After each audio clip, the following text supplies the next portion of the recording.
ఏలూరు జిల్లా ద్వారకా తిరుమల మండలం ఐఎస్ జగన్నాథపురంలో మేకపోతుల దొంగలు హల్చల్ చేశారు. మేకపోతును చోరీ చేసి కారులో తరలిస్తున్న సమయంలో స్థానికులకు చిక్కారు. ఓ కారులో ముగ్గురు వ్యక్తులు జగన్నాథపురం గ్రామానికి వచ్చారు.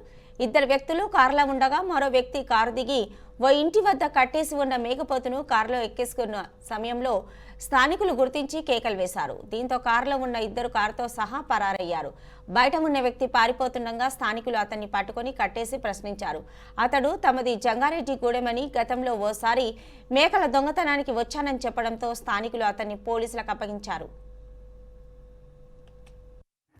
నువ్వు ఇన్ని చెప్పాక పేరు తెలియదు అంటే నమ్మరు.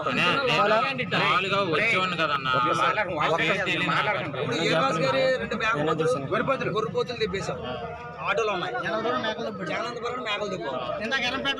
ఎర్రపేటలో మేక ఆడ మేకలు వేసుకెళ్ళి వేసారు కదా, మొత్తం కోసేసారు. ఎర్రపేటలో అయితే ఉంది, అవి మొత్తం కోసేసారు. ఎర్రపేటలో ఆడపిల్ల కారు తోలిన పేరు తెలియదు నీకు? కారు ఏంటి? Car white colour. White colour ఏంటి కంపెనీ? స్విఫ్ట్ డిజైరా? అదే వెనకాలం కొద్దిగా బ్రిడ్జ్ అనుకుంటారు. వ్యాన్లో అయితే వెళ్తాం కానీ పేరు తెలియదు. అది కొద్దిగా ఇలా ఉంటుంది షేప్. నెంబర్ ప్లేట్ ఉన్నవాడు ఎదరే నెంబర్ ప్లేట్ స్టిక్కర్ అంటే ఇచ్చారు. స్టిక్కర్ అడిగారు. ఎస్ అంటే ప్రతి కారు ఉంటుంది రా బాబు. తోలింది ఎవరు?